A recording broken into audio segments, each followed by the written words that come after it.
Hollywood, judges gave a golden ticket to Dawson Rice, who uses the stage name Dawson Wayne. If you missed his audition, you're not alone. That's because his audition did not air. But his mom confirmed to KSAT he made it to Hollywood. Read more about his musical journey over on KSAT.com. American Idol airs Sunday night at 7, right here on KSAT 12. Ahead in the next hour of Good Morning San Antonio, Harlandale ISD closing 4 elementary schools. We'll look at why and which ones are shutting down. Plus, how you can turn your unused dining room into a space that you love. Some creative ideas to get things going. At checking TransGuide is one of the trouble spots that Stephen Cavazos is monitoring. 10 and Fresno. We'll be right back. It's the worst feeling ever. It's the most devastating, losing your child. It's devastating. No parent should have to go through this. This morning on GMSA, new video shows the moments leading up to the deadly school shooting in Nashville, Tennessee. What police say they found overnight at the shooter's home. Back here at home, a man is in the hospital after a carjacking turned into a shooting. A confrontation at a pawn shop ended in gunfire. And outside with live cam, breezy and cooler. Could we see some showers across the Alamo City? Mike's got his eye on radar and joins us in just moments. Live from KSAT 12. Good Morning San Antonio starts right now. And good morning, 6 o'clock on your Tuesday. It is March 28th. Happy Tuesday. Thanks for joining us. Hope you've had a good week so far. I like this morning more than yesterday morning because we're a little cooler. We are 66 degrees, maybe feels a few degrees cooler than that. And Mike Osterhage is here with more on a trend that will continue for the next at least couple of mornings, right? Yes, it's actually going to be jumping ahead cooler tomorrow, not only in the morning, but staying cooler. We'll be at about this temperature for a high tomorrow. The humidity is much lower this morning, and it's windy out there. That front moved through right on schedule. Did produce a couple of showers and a few stronger storms late last night in the early morning hours. And you can see some of the lower humidity, if you will, with these more distinct lights there along the horizon over there at 410. Now, we do have a couple of showers, a couple of thunderstorms still developing out here to the west, trying to work their way into, say, Edwards County and right around Del Rio, Valverde County. Those are going to be keeping an eye on as they try and work their way to the east. And they are getting into this somewhat drier air, so it's not a really good environment for those to really blossom, if you will. But later on this afternoon, we'll have a better chance for some rain. As we mentioned, 66 here in town, low 60s Hill Country, and still 71 in Pleasanton. But some of this cooler air is trying to work its way on in here. So we'll drop down another couple of degrees this morning. And again, there's what really makes it comfortable out there. Those dew points are down in the 40s and 50s as opposed to roughly the mid 60s at this time yesterday. So it's dropped down anywhere from 15, 20 degrees, dew points have. So yeah, it's kind of refreshing when you open up the door to head outside this morning. Sustained winds, 13 at the airport, 18 at Port SA, and then gusts to 21 out there at the airport. And we are going to stay blustery throughout the rest of today. We do have a lot of oak out there. Mold is moderate. The updated count comes out at about 7:30 this morning. Temperatures, like I said, will drop down just a couple of more degrees. There's that 10% chance for a few leftover showers well off, moving off to the east, and then those ones out there to the west. And then we're going to make it up to 67 degrees at noon. Top off 70. That's it. So we will be on the below normal side, and we'll start to see a few more of those showers and thunderstorms redeveloping then late this afternoon going into this evening.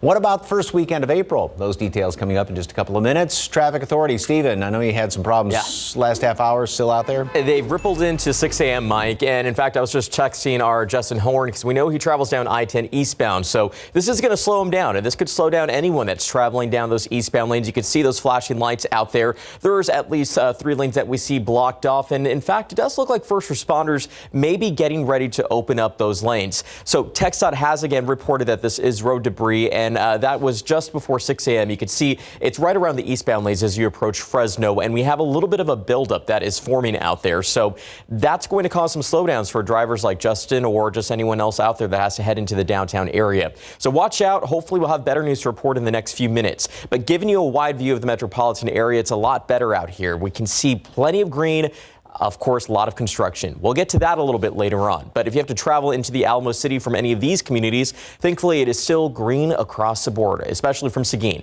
I-10 westbound looks to be about maybe 30 minutes to the Alamo City, 33 along 87 northbound and Lavernia, and for our friends down in Floresville, should be about 29 minutes to the Alamo City. Back here, again, looks like lanes are opening up there along I-10 eastbound at Fresno. We have a few first responders that remain out there on the scene with road flares. Again, this was road debris that was detected. Not exactly clear what debris, what it actually was, but it was big enough for first responders to block several lanes, and it does look like things are finally reopening. We're going to continue to track this area closely, and hopefully in the next few minutes, we'll have a better update to report. Guys. Thank you, Stephen. Now to some late-breaking news just into our newsroom. The Associated Press reports at least 36 migrants have died in a fire. This is at an immigration detention center in northern Mexico near the U.S. border. The newspaper in Juarez, which cited unnamed sources in the state prosecutor's office, said the fire happened late Monday at a facility in Ciudad Juarez across from El Paso. Now, the paper says 39 people died in the fire and injured people were taken to 4 hospitals.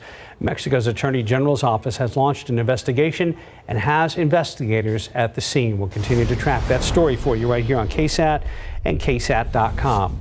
Well, new this morning, a carjacking turns into a shooting overnight. San Antonio police said it happened in the 7800 block of West Military just before midnight on the city's west side near Timber Creek Drive. Police say the victim was initially carjacked and had managed to find his vehicle at a nearby pawn shop. When he went inside to confront the suspects, SAPD says one of them pulled out a gun and shot at the victim, hitting him in the arm. The victim was taken to a hospital and the suspects ran away. So far, no arrests have been made. San Antonio firefighters are trying to figure out what sparked a blaze on the city's southeast side. Now, flames broke out just before 10 p.m. along the 500 block of Hot Wells Boulevard.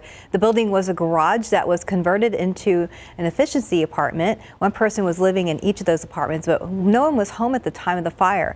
Damage is expected to be around $30,000, and there were no injuries. New details this morning on a deadly shooting involving U.S. Marshals on Friday here in San Antonio.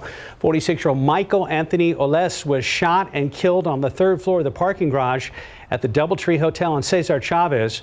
Texas Department of Public Safety says he was wanted by New Braunfels police on a charge of aggravated assault with a deadly weapon. And San Antonio police say the man you see here was arrested on Sunday after he set a woman's car on fire. An arrest affidavit says 38-year-old Jose Espinosa admitted to setting the car on fire and is charged with arson. The woman told police that Espinosa was upset with her because she refused to let him spend the night at her apartment.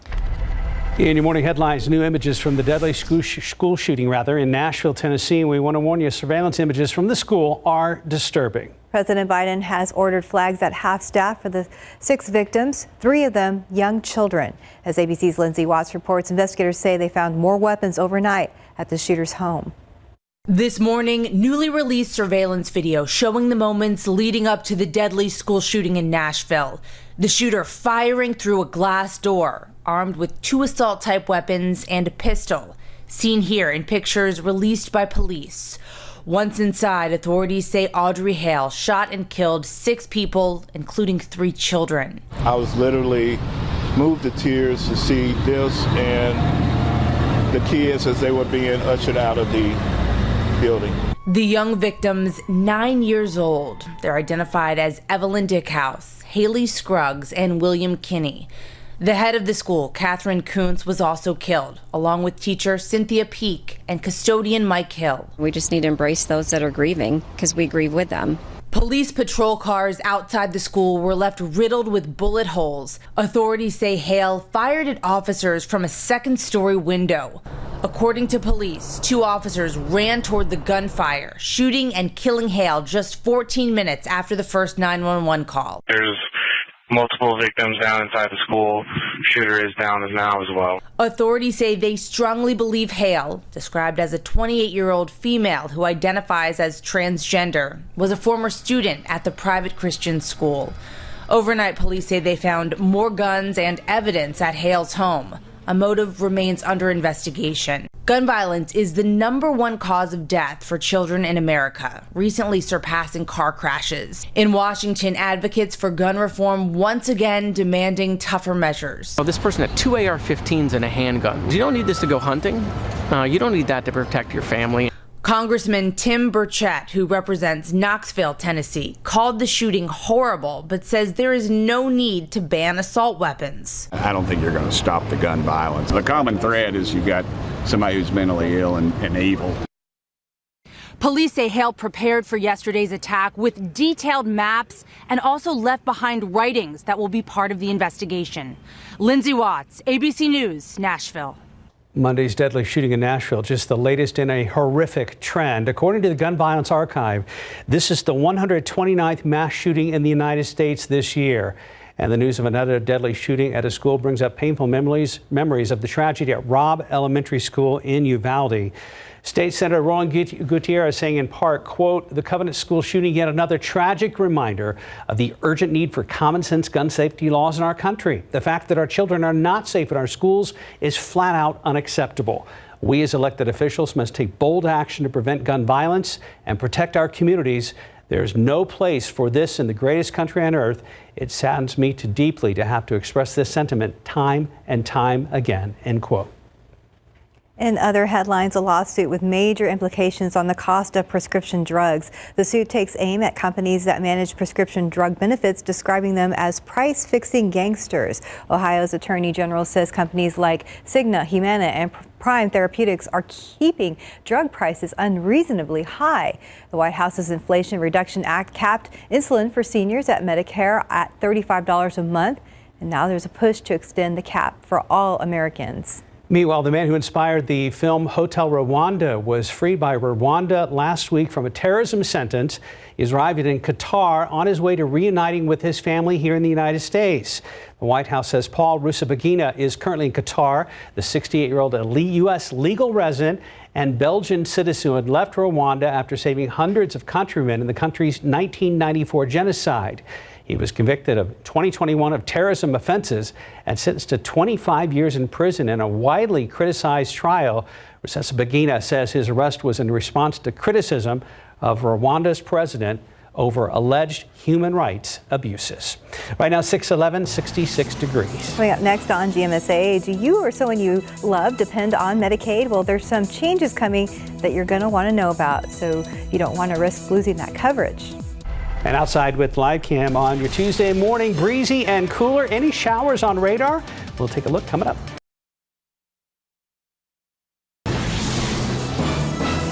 And welcome back at 6:15. Looking ahead, if you or someone you love depend on Medicaid, listen up. Continuous eligibility ends this Friday. That means you have just a few days left to re-enroll or risk losing your benefits. All families have to reapply to determine their eligibility based on changes to federal law. Some Medicaid recipients could see a reduction in their benefits or may no longer qualify. Those currently enrolled should have received a yellow packet in the mail last month.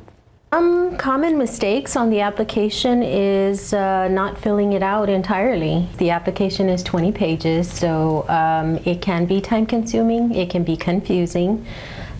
So we are, again, certified to be able to assist with application. The Alamo Area Council of Governments offers assistance with applications. Help is available by calling that number on your screen. That's 210-477-3275. You can also fill out the application online. We've added a link at ksat.com. And for now, it's 6:16, and on this shot, the roads look okay, but let's go ahead and check in with Stephen Cavazos. Hey, better news report over here, guys. Remember that road debris we talked about that was slowing folks down? Well, looks like first responders were able to clear that out, and thankfully, things are moving along a lot better out there. And this is good news because I-10 eastbound for anyone that needs to travel into the downtown area this early in the morning, and we know they're out there. Thankfully, you're not going to see anything that's going to slow you down. Traffic and all lanes are open out there, so that's better news that we are seeing. Again, that was reported started in the eastbound lanes of I-10 near Fresno. It was causing a bit of a buildup and a headache for drivers out there, but thankfully first responders were able to clear it up and things are looking a lot better. And same goes here for the map. The metropolitan area not showing major issues. We did have some problems along I-35 in New Braunfels that cleared out as well. So we're getting closer to morning rush with little to no issues. So remember to pack your patience this morning, especially at night in the early morning hours of tomorrow as well. I-10 eastbound in Bexar County, we have road repairs. That's been current for a little while, but it will actually wrap up tonight. So we will start, actually the work will begin tonight, pardon me. It begins at 9 in the evening and should wrap tomorrow at 5 in the morning. Full closure of the eastbound main lanes from Greytown Road to File Road is what drivers can expect. But let's take a quick peek around town where we can see things moving along at 35 at San Marcos as folks are in the north and southbound lanes. No trouble there. And as we see it there at 281 at Centera, a lot better here, guys. Let's keep our fingers crossed and we enter morning rush without any big issues. Everybody, please cross your fingers. Yes. We need some help out there on the roads. Yeah, I think at least, and again, we're not blaming or saying it was caused the mist and everything in Camp Rose yesterday, but they're dry today. So take that out of the mix here. And make sure you watch out for all the kids and school buses and everything else. And temperatures will drop down a couple of more notches from where they are right now. Windy conditions as well. A couple of leftover showers, and then there's some out to the west. We're going to show you that in just a moment. And then 70 for a high temperature today. That's it. You know, we were up in the mid and upper 80s the past couple of days and made it to 81 yesterday. It's going to be even cooler tomorrow. All right, take a look right now, first of all, at this picture, which I absolutely love. A beautiful field of bluebonnets out there, and look at the cows laying down in the background. Wouldn't you love to just lay down in a field of bluebonnets? Thank you very much for that. Great picture there. And this one's getting a nice little snack. All right, here's what's going on out there right now. As you can see, very clear along the horizon. Keep pointing that out because we've got this very dry air. And then we're watching this cell, which is developing. We've seen a couple of these thunderstorm cells out here right around Del Rio. And this one is now working its way in toward right there, kind of on the border between Edwards and Kinney County. And this thing is packing quite a punch as far as the rainfall rates. I want to show you this first of all, and it's coming down, which is typical with these, at a really good rate at about, let's see, that center of it right there. We're looking at 8 inches per hour. That doesn't mean you're going to be getting 8 inches of rain. However, this is just kind of that blinding sort of rain out there. Now, the one thing though, which is going on with this system, and it's kind of, it's not in an atmosphere which is really conducive to having this thing really continue to build. Watch as this loops on through here, and right up here just below this banner, this line right there, that's the latest bit of a front which is going to be coming in, the latest surge. So all of this this dry air is going to sort of take the energy out of the atmosphere for that system. So it's going to sort of cut it off at the knees, if you will. 66 here in town, 64 Helotes, low 60s in the hill country. And we've got those windy conditions with winds sustained Port SA 18 miles per hour. Gusts on top of that, 22 at Kerrville. So it is going to be breezy throughout the day, and we continue to get the dry air moving on in here. And notice how this model has that little bit of rain out there to the west and those storms sort of fizzling on out. Then as we go into the afternoon, we start to see things try and regenerate and fire back up with a few more of those showers, a couple of thunderstorms in toward dinner time, early portion of the evening working their way across here. You might have a couple of decent downpours. I wouldn't count on a lot of widespread heavy rain, however, from this. And this will last into portions of the evening, maybe a couple of leftovers then early tomorrow. So we've got drier air in place. Humidity is going to start to work its way back in here. Very humid Thursday, and then another shot of dry air temporarily for Friday, Saturday, and then it becomes more humid as we go on in toward the weekend. Also, don't count on a whole lot of sunshine really throughout the rest of the week going into much of the weekend. 67 today at noon, windy conditions, and then a high temperature is going to make it up to 70. Windy, couple of showers out there and a few thunderstorms trying to develop later on this afternoon. Dinner time into the evening hours. And then tomorrow it is going to be cooler. We are going to be dropping down to 52 in the morning, getting up to 65. So about where we are right now is going to be the high temperature tomorrow. And then on Thursday, more humidity, back to the upper 70s, 85 on Friday, although we'll have a front moving through and that's going to trim some of the humidity temporarily. So Saturday, I think this is going to be a more pleasant day than Sunday. Still plenty of clouds around here, and 60 if you're going to early Palm Sunday services on Sunday, and a high temperature up to 83. Okay, thank you, Mike. 621, 66 degrees. We'll be right back. Moderate to severe eczema. It doesn't care if you have a date, a day off, or a double shift.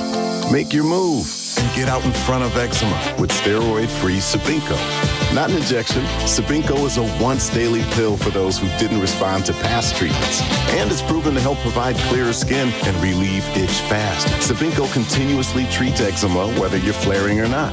Sabinco can lower your ability to fight infections, including TB. Before and during treatment, your doctor should check for infections and do blood tests. Tell your doctor if you've had hepatitis B or C, have flu-like symptoms, or are prone to infections. Do not take with medicines that prevent blood clots. Serious, sometimes fatal infections, lymphoma, lung, skin, and other cancers, serious heart-related events, and blood clots can happen. People 50 and older with heart disease risk factors have an increased risk of serious heart-related events or death with JAK inhibitors. It's time to get out in front of eczema. Ask your doctor about once daily Sabinco. And welcome back. It's 624. Looking ahead, the San Antonio Book Festival is coming up in 3 weeks. So United Way SA will be accepting book donations from now through April 20th. San Antonio personalities, athletes, and community leaders are teaming up with United Way of San Antonio Bexar County for this year's Read United. There'll be a book drive to help share the importance of literacy with other children in our community. Books can be purchased through United Way's Amazon gift lifts. You can scan that by scanning the code right there on your screen. And time now, 625 and 65 degrees for now. Still ahead at 6:30, Fort Hood here in Texas getting renamed. The story of a Texas general who's being honored as the new namesake up in Killeen. Plus, the case of a robbery and a murder of a man outside a Wingstop is going to trial today. The charges thus end the suspect Jimmy Tran is facing and what you can expect on day one. And checking the roads with TransSky, looks like we've got a stalled vehicle, 90 and couples. We'll try to get more info from Stephen Cavazos straight ahead.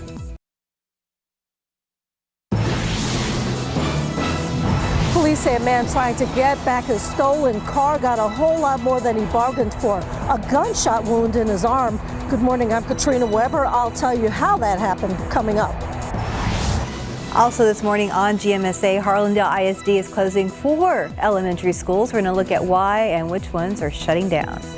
65 degrees, breezy and notably cooler out there this morning. Could be even chillier tomorrow morning. Hi, good morning. It is 6:30 on Tuesday, March 28th. Thanks for starting your morning with us here on GMSA. Us includes Stephen Cavazos, who we'll talk to in a second. Yes. And Mr. Michael Osterhage. Good morning. Good morning. Good morning. What's with the full names? I have no idea. I thought it was like, We're being formal today. what did I do wrong? Anyway, yes, it is much more pleasant when you step outside. The humidity dropped down, windy conditions, and just to kind of put things in perspective, as far as we're in the mid-60s right now, that's going to be the high temperature tomorrow. And like Mark alluded to, it's going to be even colder or cooler in the morning. Will actually be below normal. Right now, as mentioned, well, actually 66 out there at the airport. Dew point is much lower by a good 15, almost 20 degrees compared to this time yesterday, thanks to these winds out of the north at 13. That front moved on through here right on schedule. Now, there are a few showers, a couple of thunderstorms. This one cell right here in northern Kinney County and starting to drift down to the south. There's another sort of surge of dry air that's going to kind of undercut this and cut it off at the knees, if you will, and sort of kill this thing off in the next, say, half an hour to 45 minutes as that works its way on through here. Low to mid 60s and then 70 at Pleasanton as of right now. But again, that drier and somewhat cooler air will continue to push down south throughout the course of the morning. Again, these numbers are just fantastic when you walk outside, because yesterday we were above that threshold line of 60 when you start to feel it. Now we're well below that, and that'll be the case today as well as tomorrow. Yeah, it's not going to last forever, though. Northerly wind, 13 out there at the airport, 18 Port SA, 12 Stinson, 15 in Hondo, and then gust to 22 at Kerrville, 21 at the airport. It is going to stay gusty all day long. We're going to be seeing some gusts 30, close to 35 miles per hour, even at times higher than that in parts of the hill country. Oak is high. The updated count comes out in about an hour. Mold is moderate. And as far as today, a couple of leftover showers, those few thunderstorms off to the west and showers which will start to die down. Then things are going to start to fire back up later on this afternoon. and we're going to be up to 70 today. A few more showers. This is going to be late this afternoon, going in toward dinner time. A few lingering into this evening. Then cloudy, basically just cloudy and much cooler. Like I said, only mid-60s for a high temperature tomorrow. And then we go into Thursday. We'll start to see the humidity return, so therefore morning mist, a little fog, couple of showers or a storm here or there. It will be warmer on Thursday, getting back to normal and then above normal over the weekend. We do have another front moving through here, so we get the humidity trimmed temporarily, but it will start to come back in late in the weekend. And yeah, plenty of clouds. We're not going to see an overabundance of sunshine anytime soon. All the details in the forecast coming up in just a couple of minutes. Traffic authorities. So we've had a couple of problems here and there. Still got them going on? They've dwindled down, Mike. Thankfully, we've entered morning rush without any big trouble, but let's take a quick look around town, show you what the commute is shaping up to look like out there on the roads. You can see US 90, I-10 at Fresno. That was one of the problem spots where we had road debris that was actually slowing folks down. But things are looking a lot better, even there at 35 at Loop 1604. But I can guarantee you it's going to get a little bit busier as we get a lot more folks out there on the roadways. But right now, I would say maybe the perfect time to get the day started early. Why not? All right, but watch out because we have a stalled vehicle. At least that is the one issue we see reported by TxDOT. It's along 281 northbound at St. Mary's Street. And it's not causing any issues from what we're seeing here on the map. But make sure to watch out before you get out on the roadways. Anytime you see those hazard lights or flashing lights, move over or slow down. Now, that's really what we're going to start to see a little bit more of. Folks slowing down. US 90 eastbound as you see it as you approach 1604 on the far west side. And of course, 35 right here on our map on the northeast side, just a little bit past Live Oak. So that is what we really tend to see at this time as more people are getting the day started early with us. But thankfully, we're not seeing major issues reported at this hour. But nonetheless, we'll keep our eyes on the roadway. And as always, make sure you do the same. Mark, Steph. Yes, sir. Thank you, Stephen.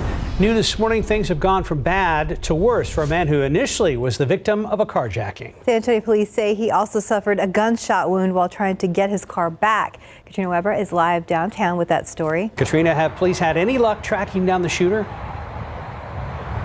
No, that person and one other robber got away. Only the victim was still there when police answered the call just before midnight. Now, they found that man at a convenience store on West Military Drive near Marbach Road. Police say the man, who's in his 30s, had just had his car stolen in a carjacking. He told police he found it a few blocks away at the store, then went inside and confronted the people who he believes stole it. Police say one of the robbers pulled out a gun and shot him, wounding him in the arm. That victim is expected to be okay. He's being treated at a hospital. Police are still looking for those robbers. Reporting live downtown, Katrina Weber, KSAT 12 News. Thank you, Katrina. 4 people are in custody this morning after a man was killed in a shooting on the west side. San Antonio police say it happened last night just before 9 at an apartment complex in the 1100 block of Lombrano Street near Service Street and North Zarzamora. Police say a fight led to a man in his 30s getting shot once in the chest. He died at the scene. 2 men and 2 women were taken into custody as possible suspects. Both women were seen holding children as they surrendered to authorities. San Antonio's Brennan High School making headlines again after a student was arrested for having a weapon and drugs on school grounds. No threats were made against the school and no one was hurt. According to NISD officials, the search of the student's vehicle uncovered the weapon and THC vape pens. Just like last week, the Bexar County Sheriff's Office said it would have an increased presence at Brennan and Southwest High Schools due to recent drug and gun-related incidents. Bexar County Sheriff's Office is asking if you know where the woman on your screen is. 50-year-old Cindy Stevens disappeared on January 18th and has not been seen since. She was last spotted on Rainbow Basin Street in Converse on the northeast side. She's about 5'5", has blue eyes and brown hair, and we're told she does have a medical condition. If you know where she could be, you're asked to call the Bexar County Sheriff's Office. Happening today, the robbery and murder of a man outside a local Wingstop is going to trial. It happened back in 2019, and one of the 2 suspects arrested, Jimmy Tran, is facing a capital murder charge. Now, back on August 12th of 2019, Andres Salinas was gunned down behind the Wingstop in the 13,000 block of Nacogdoches. At the time of the shooting, no arrests were made, but a witness came forward and told police what they saw. Investigators were able to get surveillance video from a nearby H-E-B and identify suspect Sebastian Espinar's car. Now, when Espinar came in for questioning, an affidavit says he admitted to the shooting and told police he and Jimmy Tran were buying drugs from Salinas before deciding to rob him. Salinas apparently grabbed some cash and took off running, but was shot and killed. Espinar was arrested, took a plea deal, and could possibly testify against Tran. Tran did not take a plea deal in this case. If found guilty of capital murder, he would automatically be given a life prison sentence without parole. Opening statements are scheduled for this morning. Harlandale ISD will close 4 elementary schools after a school board vote. That vote passed 4-3 last night. Now, the school board listened to public comments for over an hour. The board voted on option B, which is the repurposing of Columbia Heights, Morrill, Rayburn, and Carroll Bell elementary schools. Many people we spoke to were upset about the pending decision. However, a board member says there's a benefit from the move. The potential merging of resources will allow us to invest in people and programs that can enhance the opportunities that we can provide for our students. In turn, that investment in our students will trickle down where they can excel and eventually contribute to our Harlandale community as a whole. No details were given about how the schools will be repurposed. For now, each of the schools that are closing are operating on at least a 50% capacity. Harlandale ISD isn't the only district here having discussions about these kinds of school closures. Just last week, South San Antonio ISD Board of Trustees voted in favor of closing 3 of its campuses: Kazin Middle School, Athens Elementary, and Kindred Elementary. Looking ahead, Fort Hood is getting renamed. A ceremony will take place in May to rename the Army base after General Richard Edward Cavazos. He made military history in 1982 when he became the Army's first Hispanic 4-star general. Cavazos served in the Army for 33 years and was known for his leadership skills. He died back in 2017. Now, Fort Hood is currently named after Lieutenant General John Bell Hood. He was a Confederate leader during the Civil War. Fort Hood is one of several military bases undergoing a name change after a congressional committee recommended removing Confederate names from military bases. Fort Cavazos. Got it. Okay, 638, 65 degrees. And we have important news if you are making changes to your closet to finally put away all those winter clothes. Just ahead, some ways to organize that space and free up some room at home. 642, welcome back. This morning we're just days away from April, and that technically means spring cleaning should be underway. It should be. So if you need a little help organizing your closet, we have some ideas for decluttering and reorganizing your home. It is so critical for my clients to keep their closet organized because that's where they start their day. And if they want to get to work on time, then we need to find the matching pair of shoes. We need to find the right blouse that's already ready to go. It's pressed, it's ironed. I need them getting out the door on time. So the wardrobe is the best place to keep fine-tuned and organized in their families. So Becky Gaynor says the key to closet organization is owning less stuff. So go through all of your clothing, shoes, and accessories and get rid of anything you no longer need. And remember, and this is from the Master of the Obvious department, the size of your closet matters. Large closets can hold more clothes without looking messy. Really? That's not always a good thing. Really, Mike. And if you have a large closet, make sure you're not holding onto clothes simply because you have space for them. Small closets can fill up pretty quickly. I speak from experience, which means you need to stay on top of keeping them organized. Meanwhile, if your dining room is gathering dust, think about turning it into a more useful room. So in this morning's Ask Angie segment, we are sharing some creative options. Dining rooms are formal by design, so that would make them perfect if you're looking for a place to put a home office. You could add a desk and a chair in the corner, and it will be perfect for being able to do work.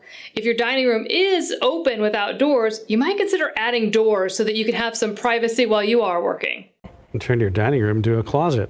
Well, I might. That sounds solve all these problems. Excellent idea. Room, guess what? Yeah, it sounds like a great idea. Well, so another tip there, dining rooms can also make excellent playrooms for families with young children. You can start by adding a soft rug, some chests for toys, and some bookshelves filled with your kids' favorite books. Be sure that all the furniture is childproof and attached to the wall to avoid injury. If your dining room has a door, it can be turned into an extra bedroom or guest room. This is a great option for growing families who don't want to move or for people who host a lot. And a reminder, just make sure to talk to your contractor about ways you can make the space feel more like a standard bedroom. If you look at a lot of newer homes these days, they don't even really have formal dining rooms anymore. It's just considered of a wasted space. Yeah, well, I mean, I don't know. For me, the whole house was a playroom. living room, dining room, everybody's bedroom. Yeah, been there, done that. 6:44 on your Tuesday morning. Let's check in with our Stephen Cavazos. Yeah, my closet is the guest bedroom. I mean, we don't have guests coming over to the house too often, so why not just convert it? But smart. Yeah, also a little bit of a mess right now, so that was actually pretty helpful. Time to purge, guys. All right, let's get a look here at 37 at Cesar Chavez Boulevard. Not really seen a lot out there. It's actually started pretty busy out on the roadways. Not a lot going on at this point. 410 at FM 78, things are moving along, but notice that we're getting a little bit busier now that we are at morning rush, at least the start of it. Be on the lookout. We had a stall and it just disappeared from our map, but I believe it's still out there in the northbound lanes near St. Mary's Street. In fact, that's where we see a little bit of a buildup taking place out there. So something to be aware of before you get the morning going. As I mentioned, the morning started off with a few bumps in the road, but things have cleared out. Now we're really starting to see some slowdowns, but also we will see some TxDOT crews out there, especially along US 90 on the far west side of San Antonio. We have road repairs that will begin around 9 this morning. Now remember, that should wrap around 3 in the afternoon, but this will take us all the way to the end of the month. March 31st, that's this Friday, we'll see a single eastbound lane closure from FM 471 to Metchler Lane. So plan your commute ahead of time. You could always head over to ksat.com/traffic. Full list of closures there, but right now, 10 at Probant, east and westbound lanes, things are moving along, and that's some relief because the last few mornings have been very busy, but thankfully, right now, things are calm. All right, catching a break for now. What if Thank that you, was Stephen. like For now. a government grant? What's that? To determine the bigger the closet, the more it can hold? Yes. You know what? The bigger the field, the more wildflowers there can be, too. Also true. I know. Beautiful pic. Nice. Yeah. Here's wow. evidence. Breaking news. And what a beautiful picture. That almost doesn't even look like a real picture. That is so gorgeous. The vivid shades of red in there and that beautiful Mike, sunset. I just want to know where Den Hawken, Texas is. I got to look that up. I do never heard of it. I do not know, but boy, I'd love to pay a visit there. What a great shot. Thank you so much for the KSAT Connect picture. Love that one. All right, well, unlike yesterday, we can see the skyline of downtown looking from our camera down at Brook City Base, looking up to the north. And I've been watching this sellout here in northern Kinney County, and as expected, yes, it is starting to fall apart. It was really kind of rearing its head there for a while, maybe even producing, didn't see any on this radar, but there are indications that it may have dropped a little bit of small hail, but it's starting to, again, get sort of falling apart, getting undercut by some drier air moving in. But we do still have some rain in and around Del Rio, so that's some good news. And all this is kind of almost wanting to drift down to the south right now. That will start to work its way coming on in here in later on this afternoon and going into the evening hours. So here, first of all, you can see that we've got this flow still coming in here out of the southwest, and that's keeping all the clouds around. And we've got a few little sprinkly showers around the area.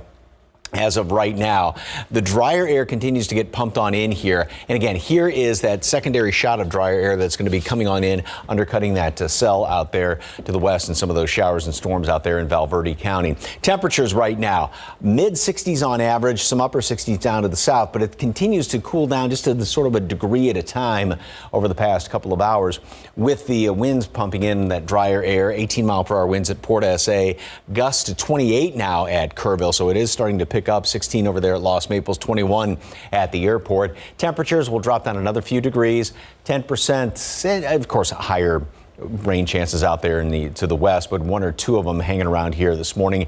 Then just basically cloudy skies midday, 67 at noon, and a high temperature of 70. And then we'll start to see a few more showers developing. So here's the situation going into later on. Those showers just sort of kind of fizzle out there to the west. And then as we go into the later afternoon hours, they'll start to fire back up somewhat, moving on in right around dinner time, and even a couple of decent showers here and there, a couple of claps of thunder as well. And that'll be the situation going into this evening. And then that will move on through here tomorrow. Basically just cloudy skies hanging around and even cooler temperatures. So where we are right now is going to be the high tomorrow, just to kind of put things in perspective. 67 degrees today at noon. Windy conditions, still breezy all day long, and 70 high temperature. So we're going to be on average 5 degrees below normal. A couple of showers going to redevelop later on this afternoon from west to east. And then tomorrow, if there is a leftover sprinkle in the morning, kind of doubt that. 52 to start off, so definitely jacket weather, and may want to keep it handy throughout the day with those cloudy skies. 65. Then the humidity works its way back in here, so some fogs and mist Thursday morning. Then a couple of showers and storms scattered about here and there, and then back to the 80s, although we will get a slight break in the humidity Saturday temporarily. Humidity comes back in here Sunday and Monday. I found Denhaken. It is south of Seguin. Ah. There you go. Beautiful. Just head out 10 and head down and see some beautiful Catch Indian that picture. paintbrush. So. Yeah, indeed. We learned something new again this morning. 6:50, 65 degrees. Looking ahead, Animal Care Services has a new overnight shift, and we're tagging along to see how they're helping both pets and the police. That's tomorrow on GMSA. Outside with Live Cam. Thanks for starting your morning with us here on Good Morning San Antonio and KSAT 12. We will wrap things up after this break.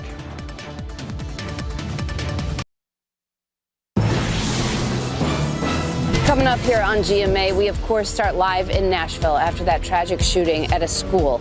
We are learning new details about the victims, and we'll have their stories plus the investigation. The police chief is joining us live. And I'm here in Pacifica, California, because this is the start of the next storm on the West Coast. Yes, another one that will bring even more snow to the Sierra Nevada mountains. After such an epic season, we'll check in on how they're doing here, but also watch this storm move east for a severe weather outbreak on Friday. You don't want to miss any of this coming up right here on GMA. Looking ahead, Fiesta's around the corner. KSAT kicking off with the KSAT Insider Contest. KSAT Insiders now have a chance to be a royal for a day. So give you the opportunity to ride in a parade with your own court and get some extra prizes. We have all that information on your screen right now. Head over to KSAT.com for more. Do you meet Meghan Markle with that or no?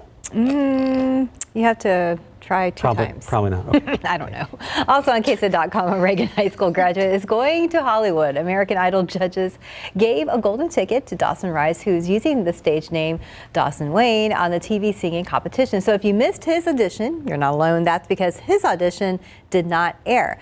But his mom confirmed to KSAT that he made it to Hollywood, and we can watch his round one performance on Sunday, April 2nd. Read more about his musical journey over on KSAT.com. And don't forget, American Idol airs Sunday night at 7 o'clock right here on KSAT 12. All right, looking for and cheering for Dawson Wayne, Reagan High School grad. That'll be awesome to see. Yeah. Let's go ahead and check back with Stephen Cavazos. Will you audition someday? I may have already in the past. I'll tell you more about that story later. Let's get a Good look to here. know. I mean, I'm here now doing traffic, so it may not have worked out for me, but I'll share that story sometime later in the future. But check out 35 at Loop 1604. You can see that we do have flashing lights out there. It looks like that could either be construction or a stalled vehicle.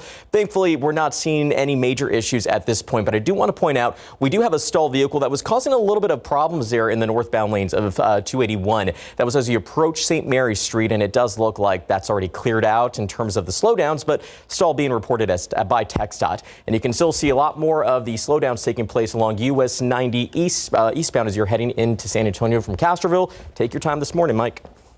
Y'all remember Star Search? Yeah. Yeah. Just thought I'd mention. Did you make Star Search? No, audition. Anyway, we can see the horizon, which is good news. We got very dry air in place. Still those few showers and storms out there in Kinney County, right around Del Rio. Those will be sort of fizzling on out as they're starting to in the over the course of the next hour or so. 66 right now here in town. Breezy conditions, some gusts out there to 28 already, and then we are going to be up to 70 today and windy with more showers later on. So we have so many questions, but fortunately we're out of time. Great. You can tell us another